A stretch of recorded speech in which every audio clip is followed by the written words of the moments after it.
Goldie. Good morning. Happy Friday. Happy Friday, Sherry. It's great to be here with you. Oh, so nice to see you. I'm so excited for us to have this conversation together. Before we get started, do you want to just do a little quick introduction of yourself?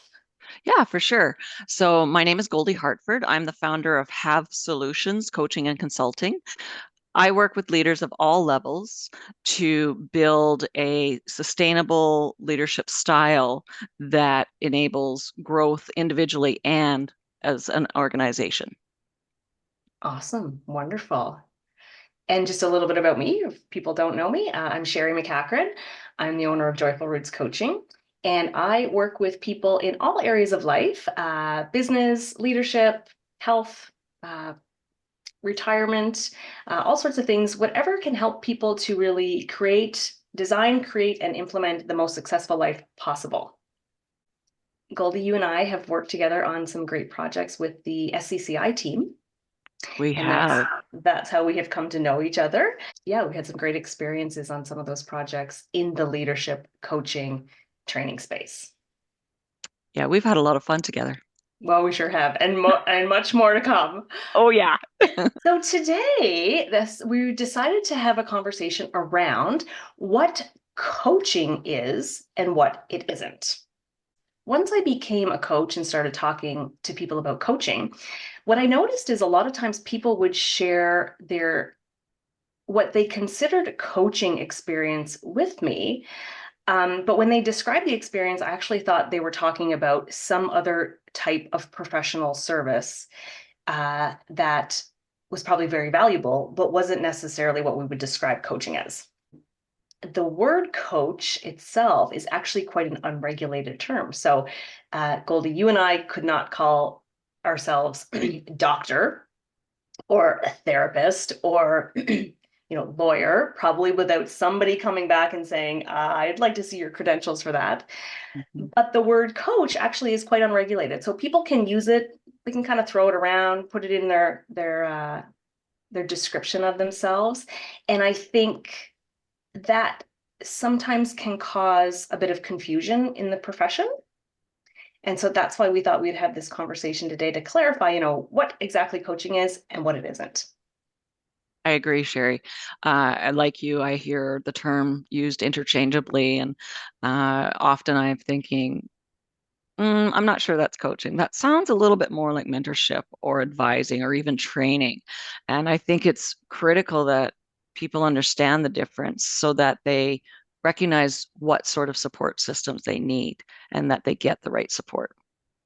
Yeah, 100%. I love how you led us into the kind of the why for this conversation because whenever somebody is going to invest their resources, whether it's their money, their time, their energy, it's really important that what they're signing up for is what they want to get and that they're not disappointed. So I think having this conversation will help make it clear for people. That one of our taglines at SCCi is how do we make it clear for people? So this is kind of the intent of this conversation. Yeah, absolutely. Would you like me to describe what coaching is? Love it. Yes, please go. All Actually, right. let's set the stage and maybe talk about the five different type of professional services that we're going to kind of outline. Yeah, absolutely. Okay. Um, so we're going to talk about coaching. We're going to talk about mentoring, training, advising, and counseling and therapy. So coaching really is a partnership with individuals in a thought-provoking and creative process that inspires people to maximize their personal and professional potential. In leadership specifically, it often involves one on one sessions aimed at enhancing performance and developing leadership qualities. Now, there is also group coaching and team coaching, and you can coach as a group. So it's important to recognize that it isn't always one on one. However, the outcomes will generally be similar, whether you're in a group or individual, where people are going to reach their full potential. So there's a couple of pros and maybe even a limitation to each of these. So if we talk about coaching, it is individualized. Even in a group setting, you might have a group goal, but there's going to be an individual component that comes out of that coaching conversation. And it really, coaching is really adaptive to the individual's learning style and their own pace. You know, one of the things that we start with in coaching is, what is it the client wants to achieve? What's their goal? And coaching is very goal oriented. We meet individuals exactly where they are. We talk about where they want to be.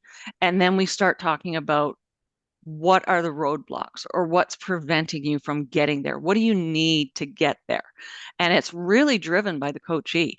The coaches are merely there to help point you in the right direction through inquisitive inquiry, through thought-provoking questions, and it opens up doors that you may not have thought of. Mm. And it's curiosity based.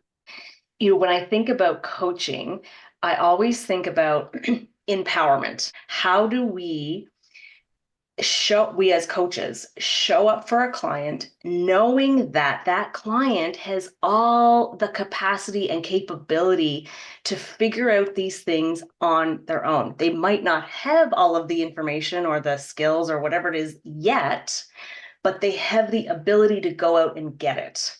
Yeah, And so I think that's the beauty in coaching, is like, I'm not showing up to tell you what to do. I'm not showing up to tell you what the best solution is. I'm showing up knowing that you can figure it out. And I'm here to help guide the process, and to challenge and to question and to push maybe just a little bit, depending on where the client's at. And then to hold them capable and accountable for going out and doing what's the best decision for them, so that they can make progress. absolutely. I love, there's an analogy I use for coaching that sometimes helps people put it in perspective. Coaches are your personal trainer at the gym. Mm, You come to the gym, you've got some muscles, and you're looking at all this equipment, and you're like, I want to build some muscles. I don't really know how to use all the equipment, or you're not sure. A coach helps you with which direction you want to go. mm, We build on the muscles you already have to mm-hmm, make them stronger, and you might even build some new muscles that you didn't know you could. mm. Now, this is an interesting analogy, and my brain's going to in a couple of different places. I love it. And I also think people might get a little confused, because as a personal trainer, you're kind of pulling in a few of the different professional experiences here, and we're going to talk about them. So let's put a pin in that one and Yeah, come back to how we combine coaching with some of the other modalities to get the best result for the client. absolutely. Love it. Can I add something about limitations to coaching? Absolutely. Please do. Where coaching might not be appropriate is sometimes when if the client, say, hasn't developed the skills or the tools yet, and there is something that's pressing or urgent, especially in the context of business and leadership. I think we encourage our leaders to coach their direct reports as much as possible. Like, sometimes you're just going to need to be directive, give that person advice or information so that they can go do something. Does that make Yeah, sense? it does. And I'll give you an example where that might show up. And this has showed up in some of our work with SCCi, being out in the field with individuals, coaching hands-on immediately. A situation where coaching may not be appropriate is safety oriented. Right? Something's going on where it's like, stop doing what you're doing immediately, or you're going to get hurt. Somebody's going to get hurt. There's no coaching happening here. It's going to be very directive. Don't do this, do this. And then after the fact, when enough time is spent where everything is back to safe zone, you take the opportunity then to have a coaching conversation. So we've been talking a lot about coaching. Let's touch on mentoring a little bit here and what that really looks like. So mentoring involves a more experienced or knowledgeable person helping guide a less experienced or less knowledgeable person. And this could be in many different subject matters. It's typically a long-term relationship, and it's focused on the personal and professional growth of the mentee, the person who's being mentored. So it really involves a highly experienced person, maybe even specialize in a particular area. This person generally will provide guidance, support, help with networking. It's all about them sharing their knowledge. It's available in lots of different settings. You could have multiple mentors in life. You can have a business mentor, a personal mentor. You can have all of that. So that's really what mentoring is about. And when I think about the benefits of mentorship, what comes to my mind is like leadership is lonely. And I think whatever endeavor we might be stepping into, it can feel overwhelming. It can feel a little bit scary. And having a mentor there to someone who knows what you're going through because they've actually gone through it before themselves can just make the whole process easier to digest and to step into because you just feel you have that support and you're not alone. Yeah, yeah, absolutely. It's correct. Now, there is a bit of we'll call it a shadow side of mentoring. Mm. It is less structured. It really depends on the mentor's experience and availability. And we all know in this day and age, everybody's super busy. And sometimes the advice might be subjective and Mm. not fully applicable to the mentee's situation.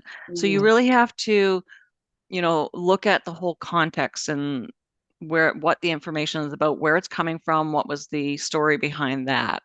And let's not forget, those biases that show up in all of our uh, individual preferences.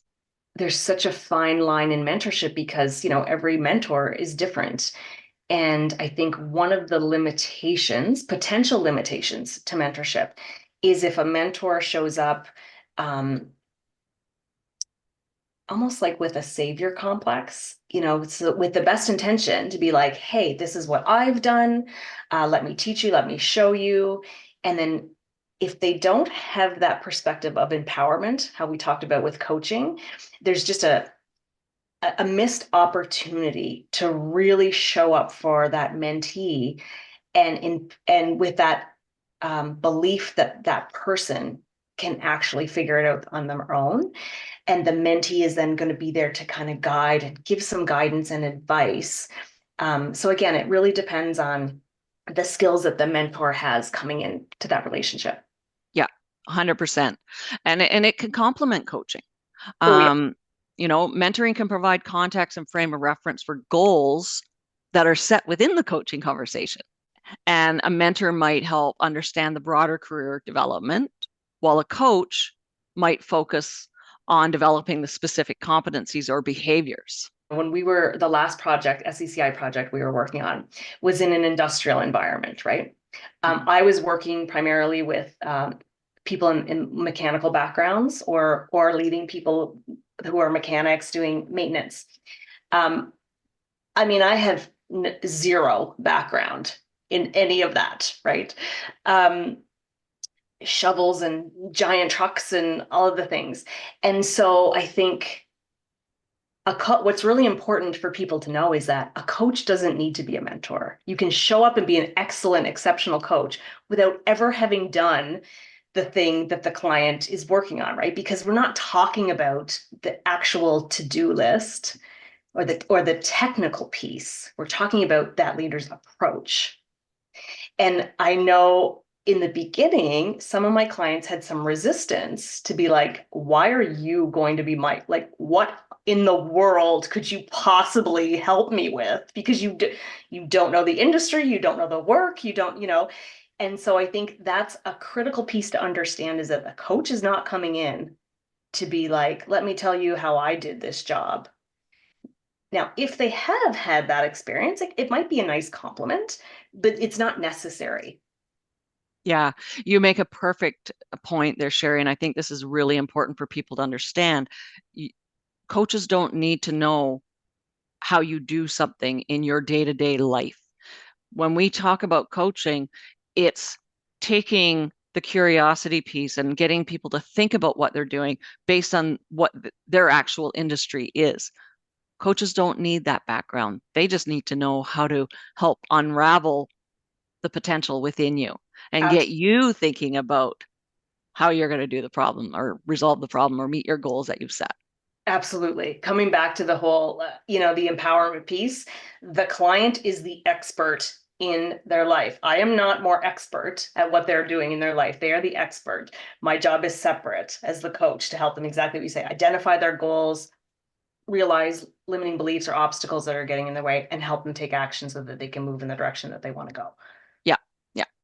So then I'm curious, all of this coaching, mentoring, where does training come into play, Sherry? A trainer is someone who has knowledge, information, expertise in their brain. And the training process is all about getting that information from the trainer's brain into the trainee's brain. It's teaching, right? You're talking about concepts, you're talking about tools. And the process of training is basically that, sharing knowledge and information. Can I ask a question, Sherry? Yeah, of course.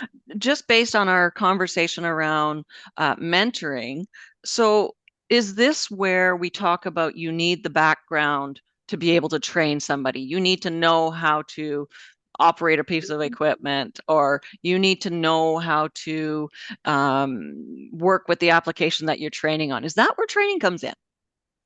Well, that is a really interesting conversation. And what's coming up for me is coming back to my university years where I studied business in university. And so a lot of my professors were teaching me concepts and tools and practices in the classroom, but they not necessarily had ever been out uh, doing this in business. Mm. I'm not sure if that answered your question or if that was the direction that you were coming in, but so coming back to that is not necessarily. Like I can have skills and information in my brain that I can, and I might be a really good teacher. Like I might be able to get that into your Mhm. brain. I think it's helpful if a teacher or a trainer has had the experience because you have a greater depth of knowledge, but it's not necessary. Mm. And I think training is absolutely important. In order for us to be better, we need to learn things, we need to learn skills and how to do things. And I think the biggest limitation about training on its own is that information on its own does not guarantee any level of success. We have to first have the information, and then we need to actually take it and apply it and do something with it. And when I look at organizations or even individuals, we spend so much money training people. And after that person leaves the classroom or the Zoom room or the boardroom or wherever they were getting the training, it's over. Mhm. And I know from personal experience, there's been so many trainings that I've been on that I was like, oh my God, this was so good. Like I have all these ideas. Then I leave the classroom, I go back into my work environment, and life's busy. And the system is not always set up to support the introduction of this new process or whatever. And the binder sits on my desk and collects dust. And eventually it kind of gets forgotten. Yeah. And so I think one of my favorite things to pair coaching with is training because then you really take, okay, this person now is fresh. They've got the tools, they've got the skills that they want. Now, how do we go and do something with it so that they can get maximum results? Yeah, and I want to share the work that we've done, the Mm, project with SCCi, right? We have a training component in there where we teach the theory of the tools and sort of how they're supposed to be used. Then the coaching part where we step in as coaches is we actually go with our clients as they try and apply these concepts. We're in the field with them, watching them apply what they've learned, and we're giving them real time feedback to help them ensure that they master the tools that they've been trained in. And the one thing I also think is important to note that is training doesn't necessarily support different learning styles. Training is almost generally a standard model, a standard um, playbook. This is Mm, what we do. We train you. This is, and they do it through Zoom or whatever. But what if a person doesn't necessarily learn that way through listening? So it's somewhat less flexible, and and sometimes it can be too focused on the what and not enough focus on the how. mm. I think we've all kind of experienced at some point in our life, yeah, in theory, that sounds great. Let's go do it. And you go and do it and like, oh, that didn't work out the way I thought it would. Yeah. Yeah, that I love how you brought that up, and it's kind of coming back to it's bringing up for me the school system. Yeah. But we know so much more now about how people learn, and I think about back being a child in school and seeing certain kids thrive in the system, the way that the school is set up, and other people really not. So Sherry, we touched on, how it's training isn't necessarily individualized. And I want to share my own personal learning style because I think it reinforces what we're talking about. I'm a person that I can read a book, I can listen to somebody talk. However, for me to really firm up my understanding, I have to do it. I'm an experiential learner, Mm. and I learn by doing, and I learn by people giving me feedback on how I'm doing, and I pivot accordingly. And so that's my learning style, and not all training or education supports that. It reminds me of when I was in school. I was really good at school. Like I was really book smart. I was never really like that street smart. So I would know the concepts. I could ace the test. But when you put me into the practical world, it never really translated for me. So I love how you bring that in because it was like, yeah, knowledge alone without application isn't always enough for people. Yeah, and I think that's where really coaching comes back into the picture to support that learning is you work with people to say, okay, you've tried this, you've tried to apply this concept. What do you see as not working? What was a barrier for you? What was a challenge for you? And then the coach works with that individual to remove that challenge, remove that barrier, discover what they need to do to remove it, and then move forward. Absolutely. Yeah. Yeah. Now, we've talked about coaching, mentoring, training. What about advising? Oh boy, advising. You want to take this one or you want me to take this one? Um, I'll take this one. So advising it, and according to my definition, and I didn't look up the dictionary definition, it's really about giving the expert advice. Advising, consulting is another term that may come up along the same realm.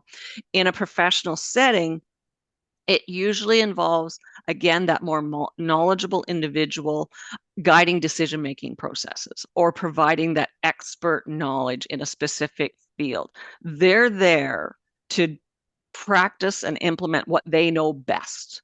They're not mentoring anybody else. They're actually applying their own skills to a situation to make something happen, essentially. It can be quick. It might be specific to a certain problem. It might be specific to a certain project. It can be very directive and really influence certain types of information or situations. Yeah. Yeah. When I think of the pros of advising, giving advice, I think it's really, really valuable when there's a subject that's very technical or very niche, very specialized. We want those subject matter experts to be telling us what, based on their knowledge, their experience. That's so valuable. You mentioned it can be faster, not that it's always fast, but faster than us trying to go out and learn it on our own or figure it out by ourselves. And especially when the timelines are tight or something is critical, like we call in those advisors to come in and solve our problems for us. Yeah. Yeah. I think where advising has limitations, it can be the opposite of empowerment. So again, comparing that to coaching, it's like I am just going to solve your problem for you. If we're always surrounded by people who are solving our problems for us, we can start to get into the mindset of this learned helplessness, right? It's Yeah. like I'm never going to stop and pause and go deep and try to figure it out on myself. I'm just going to always ask for the answer. Mm-hmm.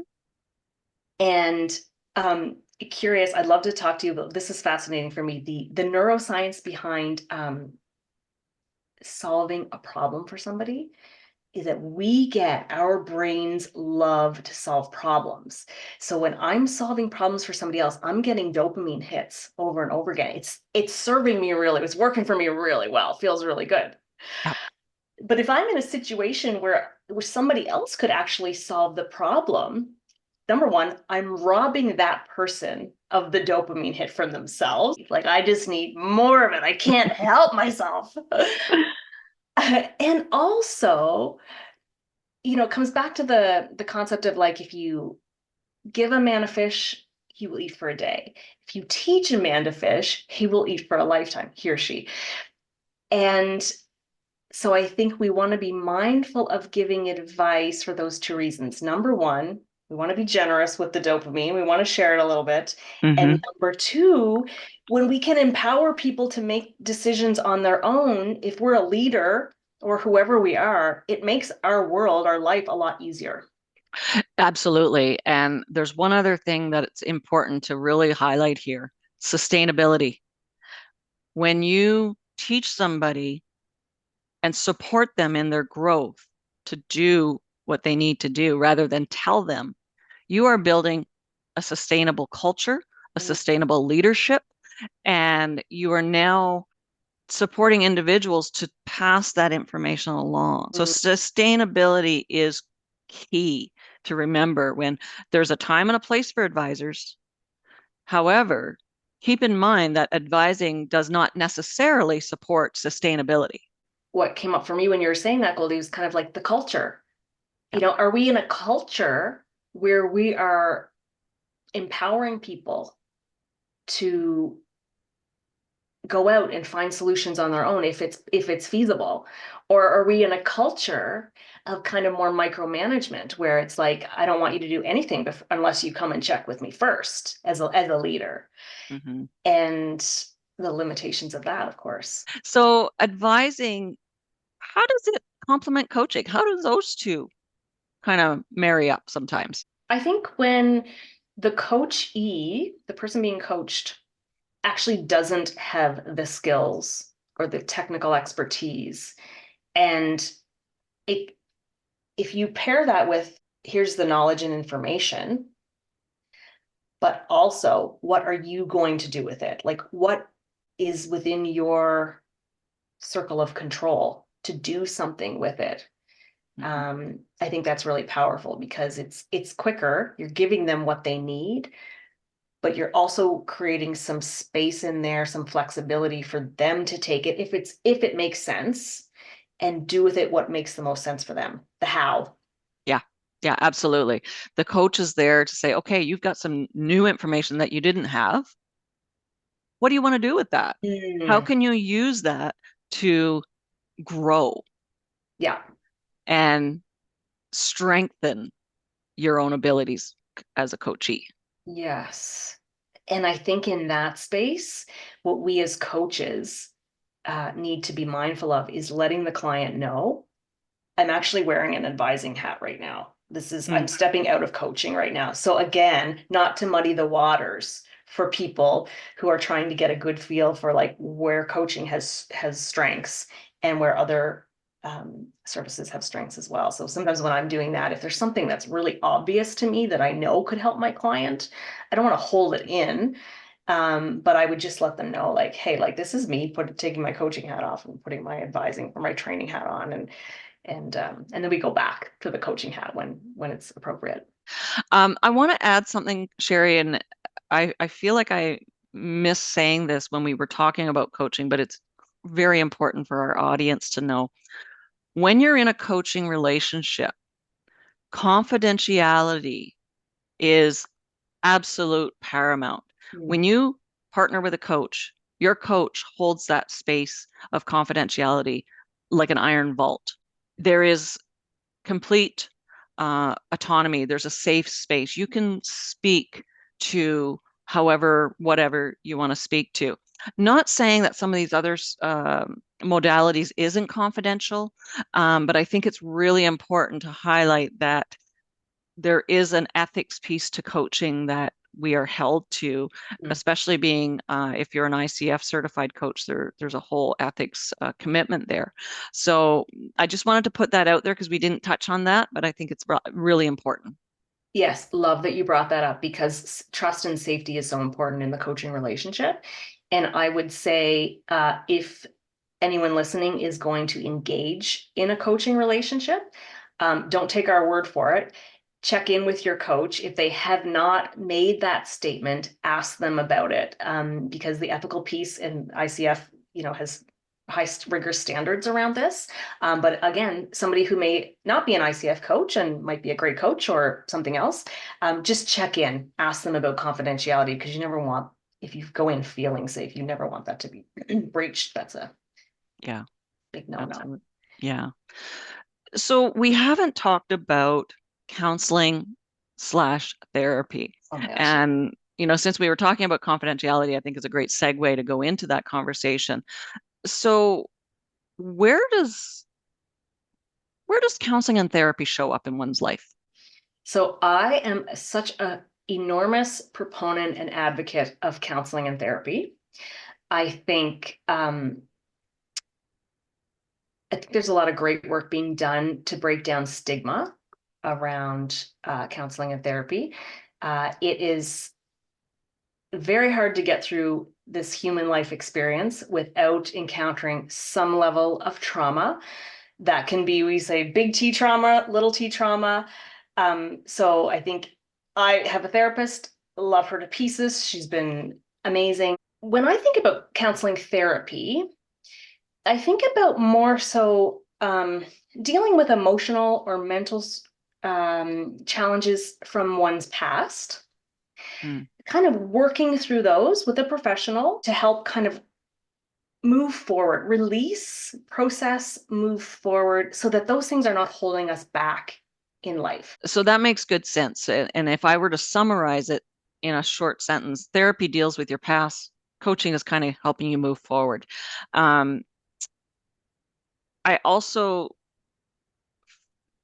think it's important to share that if you're in a coaching relationship and the conversations may kind of go back to something in your past that's causing you to struggle with moving forward, there is a possibility that a coach might suggest or offer the idea of seeking therapy. Mm. And you mentioned earlier about taking your coach's hat off and putting on your advising hat.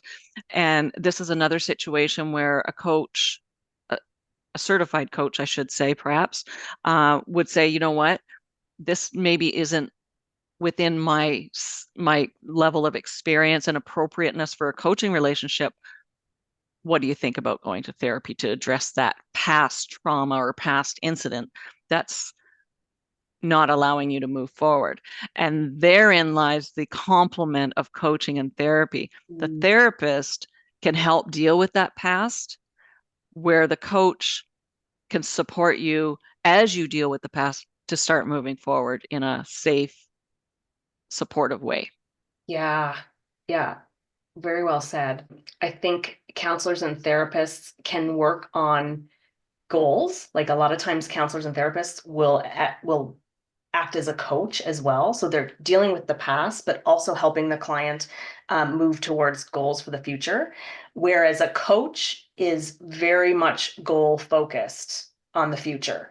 Now, of course, sometimes as we're working through like what obstacles or barriers are keeping you stuck in the coaching process, yeah, it's okay to talk about things that have come up in the past that have been challenging. Maybe the client is already going to therapy, they're already working through those things. So it's not like we can't talk about it. But like you said, it's very important for a coach to identify like what's within their scope and what's not within their scope and to refer out if possible. I think also coaching can feel very therapeutic. Yeah. It's so important to be able to speak, and you process differently through speaking than you do thinking.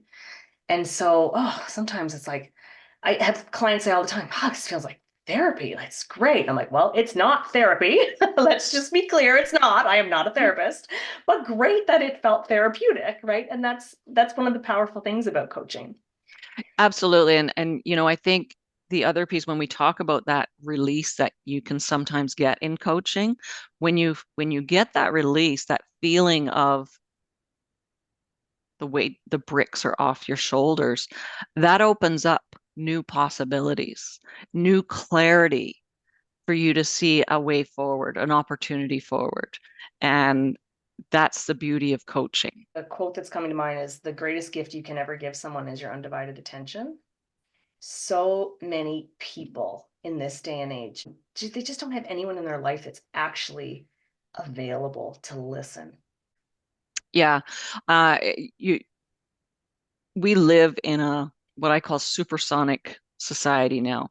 We have so much coming at us, so much distractions, so much on our minds that to be there for somebody 100% focus on what they're saying and listening, deeply listening and being curious. I'll go out on a limb and this is certainly just in my opinion, but I don't know that those people exist truly. Mm. Whereas with coaching, that person, that coach that you have chosen to partner with is 100% there for you. There is no distractions. There is no phones ringing. Whether you're in person or on a screen, you have their undivided attention. Yeah. And when you get that, there's a lot of feelings of validation, a lot of feelings of trust that come out of that, which allows you as a person being coached to open up to yourself and Mhm. release what's going on. And when you do that, then you get clarity in thinking. Yeah. It's something that it's hard to explain to somebody. It's like you have to have the experience before you can really understand the power of it. Yeah.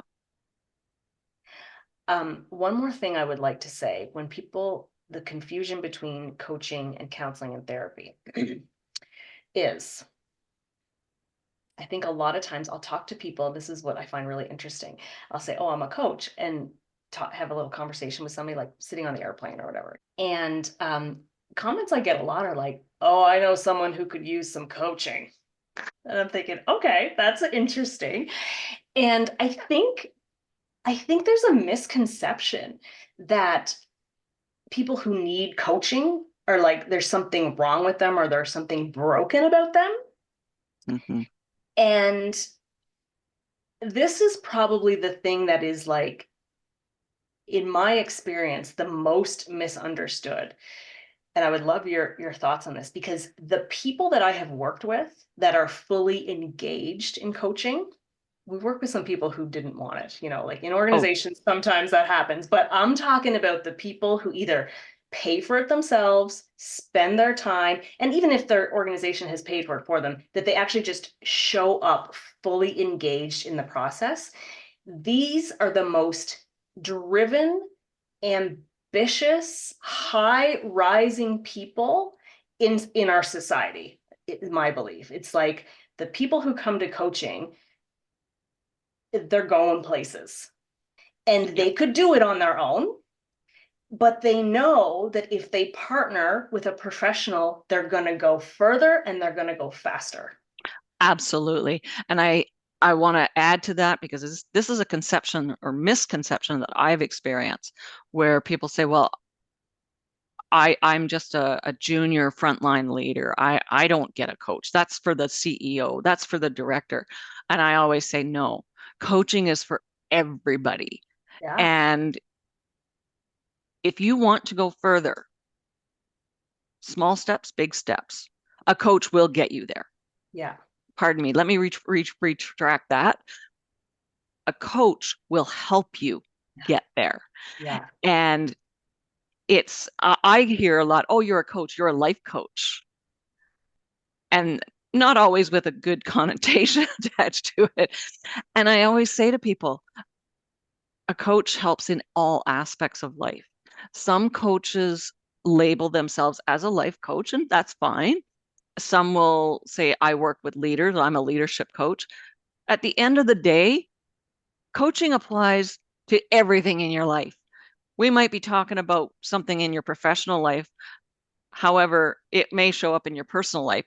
And I want to say that even with our work with SCCi and some of the projects we worked on and the tools that we educate people on, those tools show up in everybody's life outside of work, at work. And coaching is much the same. What you might be working with me to talk about some professional, boundary or challenge or whatever it is. And the next thing you know, you apply some of the same ideas when you're at home. Absolutely. Yeah. I'm so happy you brought that up. Because as someone who identifies as both a life coach and a leadership coach, the process is the same. It's all about goals. You want to Yeah. get the next promotion at work, or you want to be a better leader. You want to have better conversations with your spouse or your kids or your parents. You want to be better. You have some financial goals, or have some health goals. Like, it's all the same. It's just different context. Yeah. Yeah. Yeah. Absolutely. This has been an amazing, amazing conversation, Sherry. I 100% agree. Thank you so much for being open to having this conversation and sharing all your wisdom and knowledge and experiences. Is there anything you'd like to say before we wrap up? I would say if you're listening and you're thinking, I might benefit from a coach, I would encourage you to reach out to Sherry or myself. We're happy to have a conversation. And that conversation initially can just be, I'm not sure if I need a coach. I'm not sure if you're a good fit because you want to have a coach that really is a good fit for you. Just reach out. We're friendly. And if you're an organization and you're wanting to take this coaching to a bit of a um, bigger project, again, reach out to us. We have lots of opportunities. We're always willing to have the discussion, and we're here to simply teach you how to fish. Yeah, and we're so blessed to be, we each have our own individual coaching practices. And then we're also connected with this wonderful organization, SCCi, who has also like a big breadth of knowledge, framework, and more amazing, incredible coaches and leaders on our team. Yeah. And I would also just like to say, if we were to kind of recap the 5 different professional services we've been talking about: coaching, mentoring, training, advising, and counseling and therapy. Hopefully, we've shed some light on the individual benefits that each of these services can provide. They're all very helpful in their own way. And it's just really important that before you invest your valuable resources, that you are going to get the return on your investment that you're looking for. Yeah. Yeah. Well put, Sherry. Absolutely. Okay. Well, Goldie, thanks again. You have a wonderful Friday and weekend. Thank you. You as well. It's a pleasure as always. And I can't wait to do more. Yeah, same. Okay. Bye for now. Bye.